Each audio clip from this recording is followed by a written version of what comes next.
I have watched every single episode of History Channel's Vikings, all 6 seasons. And as a historian who has spent years studying Norse culture, I can tell you that this show has made me laugh, cry, scream into a pillow, and occasionally throw popcorn at my television. Sometimes because they nailed something so perfectly I got chills, and sometimes because they got something so catastrophically wrong that I had to pause the episode, walk outside and stare at the sky for a few minutes just to collect myself. Today, we are going deep. We are separating the surprisingly accurate from the absolutely unhinged fiction in one of the most popular historical dramas ever made. And I promise you, some of these are going to genuinely shock you, because the things you think the show got right, they often got wrong. And the things you probably dismissed as Hollywood nonsense, some of those are actually real. So buckle up, grab your shield, and let's raid this show for historical truth. Let's start with the big one. The main character himself, Ragnar Lothbrok. Travis Fimmel absolutely crushed this role. He brought this charisma, this unpredictability, this wild-eyed intensity that made Ragnar one of the most compelling characters on television. But here is where things get complicated. Ragnar Lothbrok probably was not a single real person. The sagas describe him, sure. He appears in the tale of Ragnar Lothbrok, in the saga of Ragnar Lothbrok, and in several other Old Norse texts. But most historians today believe Ragnar is a composite figure, a literary amalgamation of several different Viking leaders whose exploits got blended together over centuries of oral storytelling. Some of his famous deeds can be traced to real historical figures like Ragnar, a Viking chieftain who raided Paris in 845, or possibly a Danish king named Horik. The show presents Ragnar as a simple farmer who rises to become king, and that arc is almost entirely invented. But here is the thing, the sagas themselves are not reliable history either.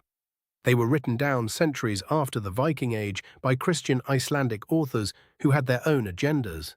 So in a weird way, the show is doing exactly what the saga writers did, taking fragments of history and weaving them into an irresistible story. I actually respect that. What I respect less is making Ragnar a contemporary of King Ecgbert of Wessex, who lived roughly 100 years later than the events the show initially depicts. The timeline in this show is not just loose. It is absolutely feral. It roams free across centuries like a Viking longship with no navigator. Now I promised you some pleasant surprises, and here they come. The show actually gets a remarkable number of cultural details correct, and I want to give credit where it is due. First, the ritual sacrifices at Uppsala.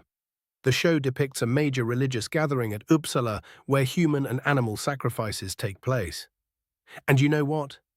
Adam of Bremen, writing in the 11th century, described almost exactly this.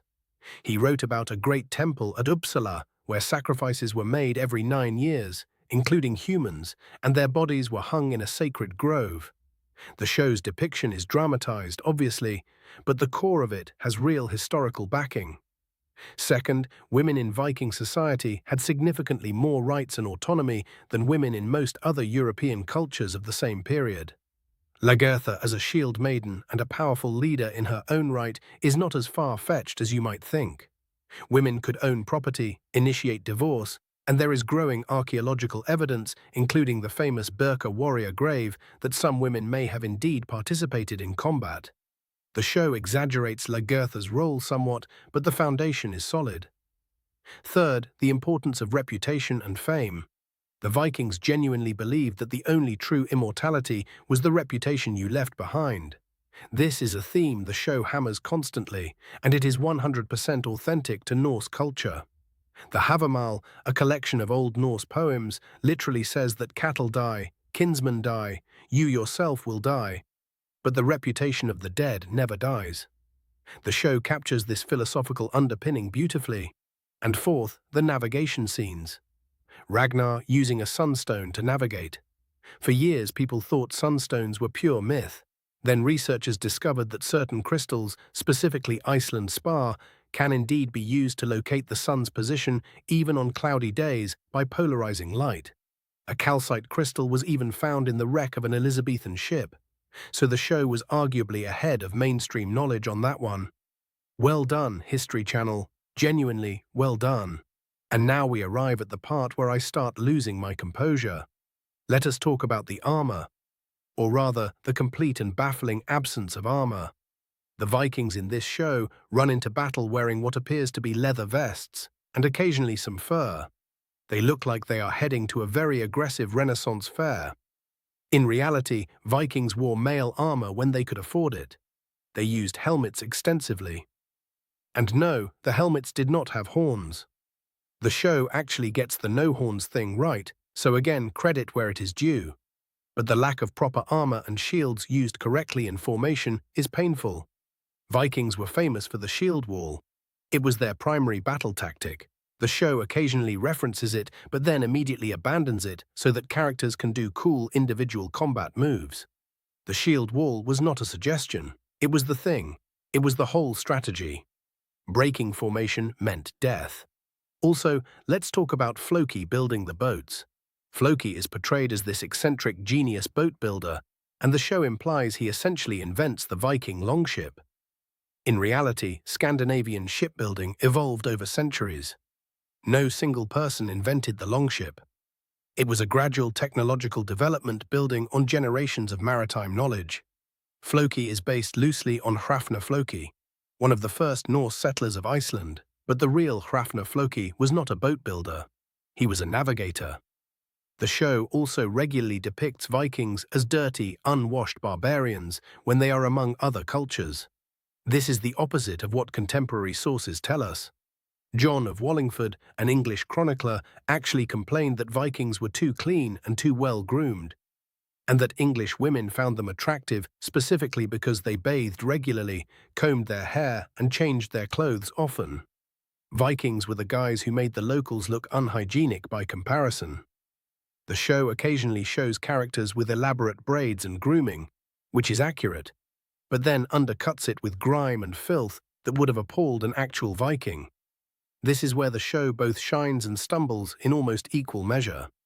On one hand, Vikings does a better job than almost any other mainstream media of portraying Norse religion as a real complex belief system rather than just a collection of cool mythology. The characters genuinely believe in Odin, Thor, and the other gods. They make decisions based on their faith. They fear Ragnarok. They long for Valhalla. This is excellent and refreshing. On the other hand, the show presents Norse paganism and Christianity as these two monolithic opposing forces locked in a clash of civilizations. In reality, the interaction between these religions was far more messy, gradual, and syncretic. Many Vikings converted to Christianity voluntarily for trade advantages. Some practiced both religions simultaneously. There were Viking Christians fighting alongside Viking pagans. The process of Christianization took centuries and varied enormously from region to region. The show also dramatically oversimplifies what Norse religion actually looked like in practice. There was no centralized church, no standardized set of beliefs. Religious practice varied from village to village, family to family.